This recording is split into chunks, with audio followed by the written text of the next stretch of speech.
It is not how disciplined we are. Are you hearing me? It is just the act of mercy. And when you know that, you can't be critical of others. You can't be judgmental on others. You can't be hard on others. You must learn to give others the benefit of the doubt.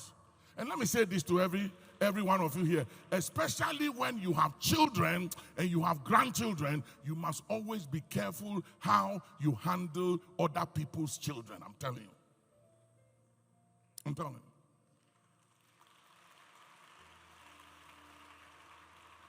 You know, hear me. I don't just show mercy to people for my sake. I am merciful also for the sake of my children, my grandchildren, and my great-grandchildren, that in their generation, whenever they err or they offend someone else's children, that the mercy I have shown to the children of others will speak for my children. I'm telling you. Because you see, you can get it right, but our children can get it wrong. Your grandchildren can get it wrong. Why should you get it right?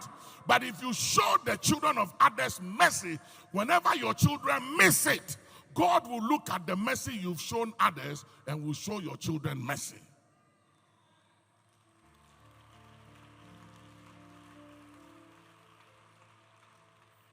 If you have children, you must be merciful. I'm telling you. Because time changes and strange things can happen in life. But blessed are the merciful, for they shall obtain mercy. Somebody say yes. I can't hear you. Somebody say yes. Somebody say yes. And so he said, thou shalt arise. For the time to favor Zion means the church has come. But before you will favor us, because you are a just God, and there is no iniquity with you, and you will not behold iniquity. You will see so many things wrong with us. And then he said, the first thing you will do is to show us mercy. And mercy opens the door for undeserved favor. Are you hearing me, somebody? After we have received mercy, we are qualified for everything we don't deserve. But mercy comes before favor. Somebody say, mercy always comes before favor. Put your hands together. Thank God for mercy. Come with me to Psalm 100. Psalm 103 verse 8. Psalm 103 verse 8. The Lord is merciful and gracious, slow to anger, and plenteous in mercy. Plenteous in mercy, merciful and gracious. That gracious here means favor. Undeserved favor, but it is mercy that opens the door to bring us into the place of undeserved favor. If you want favor, if you need favor, obtain mercy, and it will open doors to undeserved favor that will blow your mind. But in order to obtain mercy, you have to be humble enough to recognize your need of God's mercy, your need of exemption from judgment. There is something about the mercy of God that changes the story of our lives. Come with me to Psalm 143 and 45 and verse 8. 145 verse 8. The Lord is gracious and full of compassion, slow to anger, and of great mercy. And of great mercy, of great mercy. Amen? Of great mercy. Look at Proverbs 3:3. Proverbs 3:3. Proverbs 3:3. Let not mercy and truth forsake thee. Bind them about thy neck. Write them upon the table of thine heart. Let not what? Mercy and what? Truth forsake thee. That means don't ignore mercy and truth. Don't let it go. Hold fast to mercy and truth. It will do you good. Say, I hear you. 1 Chronicles chapter 21 verse 1. And Satan stood up against Israel and provoked David to number Israel. You see, whenever the enemy wants to get you to set you back, he sets you up. Somebody say, provocation is a setup. For some weeks now, I have been in all kinds of situations that I was almost provoked. Provocation is a very serious thing. The enemy has tried everything to provoke me, but I've held myself together. And I've said, no, I'm better than this. I'm better than this. And the enemy wanted to kill and destroy the children of Israel. And the only way he could do it was to provoke leadership.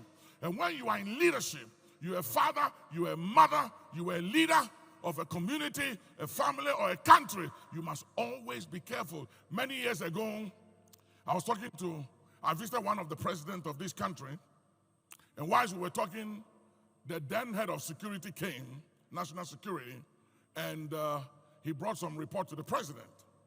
And there was something he said I heard I didn't like. And just there, I gathered courage, and I said to him, I said, sir, you are the people who mislead leaders. And I said, heaven will hold you responsible for any wrong decision the president takes as a result of the information you are giving to him. Because something he said was not true. And I realized that he had an issue with somebody and he wanted the permission of the president to penalize the person. So he had to bring a false information, false witness to the president to give him the power or the authorization to go after somebody. And I said, you have to be careful. Because I've been in that situation in this country before, when I was penalized and misrepresented to one of the presidents of this country. And they came after me for 2 years.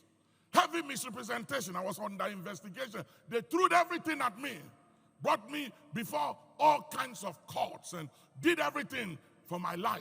And God gave me a divine escape. After 2 years, I was exempted. But before then, it was fierce. There was assassination attempt, all kinds of things came after me because one person misrepresented me and provoked the then president against me. He didn't want to hear me. He didn't want to see me. And I was told that you have been painted black. He doesn't want to hear your name at all. And it was later I found out that one person, somebody very powerful, who had the ears of the then leadership, was the one who misrepresented me.